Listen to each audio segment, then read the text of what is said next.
ବୁର୍ଲା ସହରରେ ପୁଣି ଥରେ ଆତଙ୍କରାଜ ଦେଖିବାକୁ ମିଳିଛି। ଜଣେ ଯୁବକକୁ ସଂଘବଦ୍ଧ ଭାବେ ଧାରୁଆ ଅସ୍ତ୍ରରେ ମରଣାନ୍ତକ ଆକ୍ରମଣ କରି ଦୁର୍ବୃତ୍ତମାନେ ଫେରାର ହୋଇଯାଇଛନ୍ତି। ଗୁରୁତର ଯୁବକ ଜଣକ ହେଉଛନ୍ତି ସରସ୍ୱତୀ ଶିଶୁ ମନ୍ଦିର ନିକଟର ବିକି ରୟ। ତାଙ୍କୁ ଅତ୍ୟନ୍ତ ସଙ୍କଟାପନ୍ନ ଅବସ୍ଥାରେ ଉଦ୍ଧାର କରାଯାଇ ବିମ୍ସାରରେ ଭର୍ତ୍ତି କରାଯାଇଛି। ଖବର ପାଇ ବୁର୍ଲା ପୋଲିସ ଘଟଣାସ୍ଥଳରେ ପହଞ୍ଚି ତଦନ୍ତ ଆରମ୍ଭ କରିବା ସହ ଅଭିଯୁକ୍ତଙ୍କୁ ଧରିବା ପାଇଁ ସହରର ବିଭିନ୍ନ ସ୍ଥାନରେ ଚଢ଼ାଉ ଜାରି ରଖିଛି। ତେବେ ପ୍ରାଥମିକ ତଦନ୍ତରୁ ଏହି ଆକ୍ରମଣ ପଛରେ ପୂର୍ବ ଶତ୍ରୁତା ରହିଥିବା ପୋଲିସ ଅନୁମାନ କରୁଛି। ଗତକାଲି ବିଳମ୍ବିତ ରାତିରେ ବିକି ଘରୁ ବାହାରକୁ ଆସିଥିବା ସମୟରେ ଜଗନ୍ନାଥ ମନ୍ଦିର ନିକଟସ୍ଥ ଏକ ନିଛାଟିଆ ଅନ୍ଧାରୁଆ ସ୍ଥାନରେ ପୂର୍ବ ଯୋଜନା ମୁତାବକ କିଛି ଯୁବକ ତାଙ୍କୁ ଘେରି ଯାଇ ଖଣ୍ଡା ଓ ଅନ୍ୟାନ୍ୟ ମାରଣାସ୍ତ୍ରରେ ବିକିଙ୍କ ଉପରେ ଅତର୍କିତ ଆକ୍ରମଣ କରିଥିଲେ।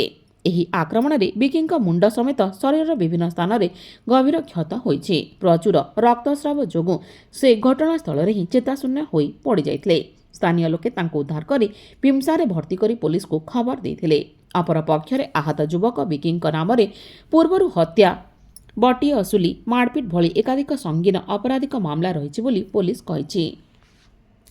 ବୁର୍ଲାରେ ଗୋଟେ पुलिस स्टेशन गोटे केस रजु होती 216 नंबर केस रे सेटा जड़े लोक ऊपर अटैक होती नाम अच्छी बिक्की राय से भी निजे क्रिमिनल ताके नाम रे नोटा केस अच्छी अगर प्रॉपर्टी ऑफेंस भी अच्छी ताके नाम रे और गोटे मर्डर केस भी ताके नाम रे थिला।